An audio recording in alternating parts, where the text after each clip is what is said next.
Olá pessoal, tudo bem? Vamos ver agora o conteúdo de concordância verbal, um conteúdo grande, um conteúdo extenso, um conteúdo pesado, conteúdo que requer alguns conhecimentos anteriores, como o conhecimento de morfologia nas classes de palavras substantivo, adjetivo e conhecimento também de verbo, flexões verbais, das pessoas verbais, primeira, segunda e terceira, e do número singular e plural. Vamos começar então definindo primeiro o que é concordância verbal. A concordância do verbo da oração com o seu sujeito. Uma oração é uma frase verbal, uma frase que possui verbo. Uma frase que não possui verbo é uma frase nominal. Frase verbal se chama de oração. O conjunto de orações é chamado de período. Se o período só tem uma oração, ou seja, um verbo, período simples. Se tem mais de uma oração, dois verbos ou mais, período composto. Lembrando que locução verbal é caracterizada apenas como um verbo. Bom, então vamos lá. Vamos ver alguns exemplos aqui de algumas frases que podemos aplicar, exemplificar, ver na prática o que é a concordância verbal. Repare aqui na primeira frase. As instalações da empresa são precárias. Primeira coisa que nós fazemos numa análise sintática é achar o verbo. O verbo é a palavra em que as outras palavras da oração, as outras estruturas da palavra, da oração, elas circulam, elas estão ligadas, sendo um argumento externo ao sujeito ou argumento interno, seus objetos. Bom, vamos lá. Verbo ser, está aqui utilizado na terceira pessoa do plural. Eu sou, tu és, ele é, nós somos, vós sois, eles são. Sujeito do verbo, eu pergunto ao verbo, quem é que são? As instalações da empresa. As instalações da empresa, elas são precárias. Lembrando que o sujeito nem sempre é o agente da oração. Existe sujeito paciente na voz passiva e existe também verbos de sentido passivo. Verbos em que darão a entender que o sujeito está sofrendo, recebendo uma ação e não necessariamente praticando uma ação. Então, nem sempre o sujeito é aquele que pratica a ação. Isso é um caso de muita polêmica dentro da gramática. Vamos lá, então. As instalações da empresa, elas que são precárias. Eu consigo trocar as instalações da empresa pelo pronome elas. Elas são precárias. Sendo que esse sujeito tem como núcleo o substantivo instalações. Por que instalações é o núcleo e não empresa? Porque sujeito, ou núcleo do sujeito, no caso, não pode ser preposicionado, não pode ser antecedido por preposição. E repare que empresa está antecedido pela preposição de mais o artigo a, formando a combinação da. Logo, instalações, que é o substantivo que está apenas antecedido pelo artigo e não por preposição, ele será o núcleo do sujeito. Instalações é um substantivo que está no plural. Se o núcleo do sujeito, o ser que de fato exerce a ação, está no plural, o verbo tem que concordar com o sujeito. Logo, o verbo também irá para o plural.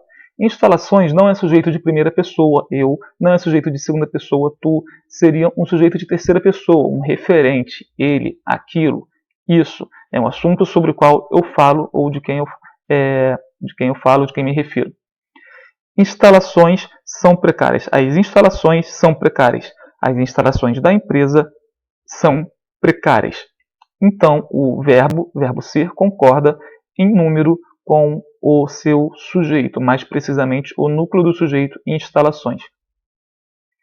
Segunda oração, Ana e José chegaram. Verbo dessa oração, verbo chegar, flexionado na terceira pessoa do plural. Chegaram. Por que ele está flexionado na terceira pessoa do plural? Porque o sujeito, quem é que está chegando, é formado por dois núcleos, dois substantivos, Ana e José. São sujeito composto. Logo, pela lógica, se são dois núcleos, o sujeito composto levará o verbo da oração, o verbo que representa a ação da qual Ana e José estão exercendo, irá para o plural, concordando com eles. Ana e José são referentes, não são sujeitos de primeira pessoa nem segunda, são sujeitos de terceira pessoa. O referente é o assunto sobre o qual eu falo.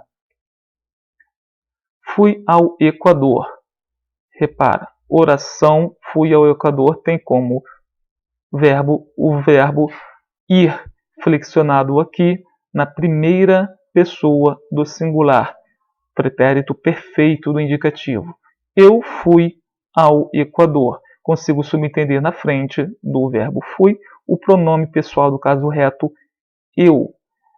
então é caracterizado como sujeito oculto, porque eu sei que é o eu, a primeira pessoa, porém não está escrito, não aparece na frase. Logo, ele está oculto, podendo estar subentendido. Também é chamado de sujeito elíptico ou sujeito subentendido. Bom, como eu sei no contexto, trazendo de um contexto, que eu quero usar o pronome eu de primeira pessoa, o verbo vai ser flexionado na primeira pessoa. Então, fui representa a concordância do verbo ir com o sujeito eu.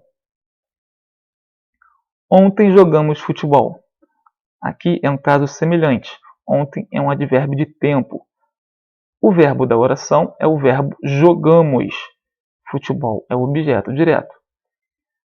Pela terminação do verbo jogamos, a desinência número pessoal mos, eu sei que o sujeito é nós, porque na flexão verbal o mos caracteriza justamente a primeira pessoa do plural do verbo no presente ou no pretérito perfeito. No caso aqui, pretérito perfeito, porque eu estou com o advérbio ontem.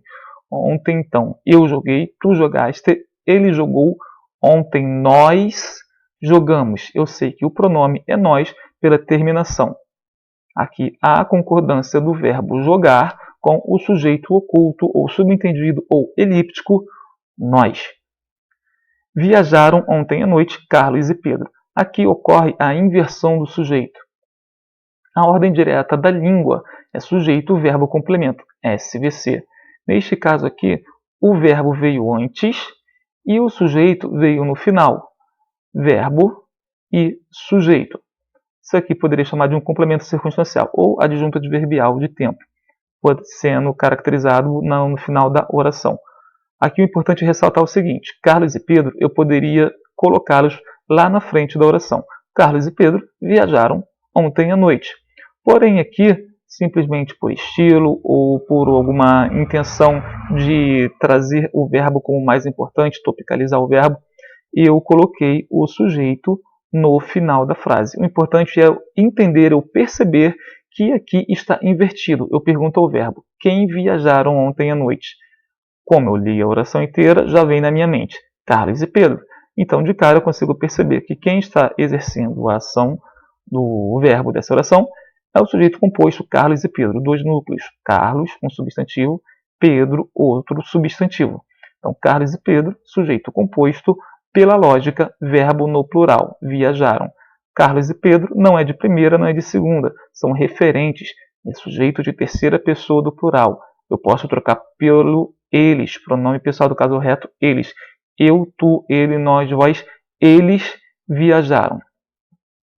As casas foram construídas pelos bons pedreiros. Aqui caracteriza uma estrutura de voz passiva analítica, em que há um sujeito passivo, aquele que sofre a ação, sujeito paciente, uma locução verbal composta do verbo ser mais o verbo principal no particípio e um agente da passiva, é o termo sintático que de fato exerce a ação verbal. Colocando na ordem direta ficaria: bons pedreiros construíram as casas. Bom, as casas nessa estrutura fica sendo sujeito paciente. Sujeito paciente está no plural, possui apenas um núcleo, casas, só que este núcleo está no plural. Pela lógica, o verbo, concordando com o número plural do sujeito, também vai para o plural. Foram construídas. Lembrando que na locução verbal, quem varia é o verbo auxiliar, neste caso o verbo ser.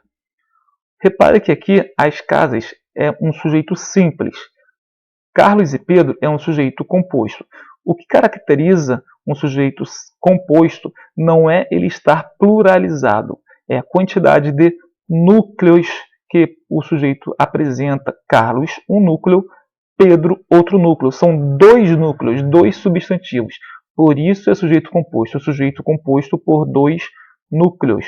No caso de casas, por mais que esteja pluralizado, por mais que seja mais de uma casa, é apenas um núcleo que o sujeito apresenta. O sujeito é as casas. As artigo, casas, um substantivo.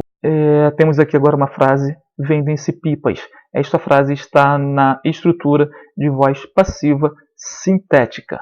É uma estrutura em que apresenta um sujeito paciente, geralmente no final da oração, e um verbo de terceira pessoa, singular ou plural, concordando com esse sujeito paciente. Eu caracterizo a voz passiva sintética quando eu consigo passá-la para a voz passiva analítica. Pipas são vendidas. Ficaria nessa estrutura aqui. Pipas são vendidas por alguém. Voz passiva analítica e voz passiva sintética. Vendem-se pipas. Verbo transitivo direto, que caracteriza também essa voz passiva sintética, essa estrutura. Sabendo dessa estrutura, conhecendo essa estrutura, lembrando que voz passiva, eu tenho que conhecer estruturas. Voz passiva sintética é uma estrutura e analítica outra estrutura. Qualquer apostila ou gramática na internet você pode encontrar essas estruturas com vários exemplos. O sujeito ou substantivo que vem após o verbo na terceira pessoa do singular mais a partícula ser, que é chamada de partícula passivadora, neste caso aqui está no plural. Se ele está no plural, logo o verbo também estará no plural. Se estivesse no singular, pipa, o verbo deveria também estar no singular. Vende-se pipa. Ah, Fábio, mas vender não é pipa que está vendendo. O sujeito não é quem exerce a ação. É alguém que vende a pipa. Pipa é aquele objeto vendido. Sim, na nossa cognição, é isso que nós entendemos realmente. Nós não conseguimos ver pipa como sujeito, porque nós entendemos que o sujeito é quem pratica a ação. Porém, essa aqui é uma grande contradição da gramática, considerando este ponto, este aspecto. Necessita-se de recursos financeiros. É uma estrutura parecida com a de cima, só que tem a diferença de receber um objeto indireto. O termo, o substantivo que vem após o verbo com a partícula ser, não é um substantivo sem preposição, é um substantivo com preposição.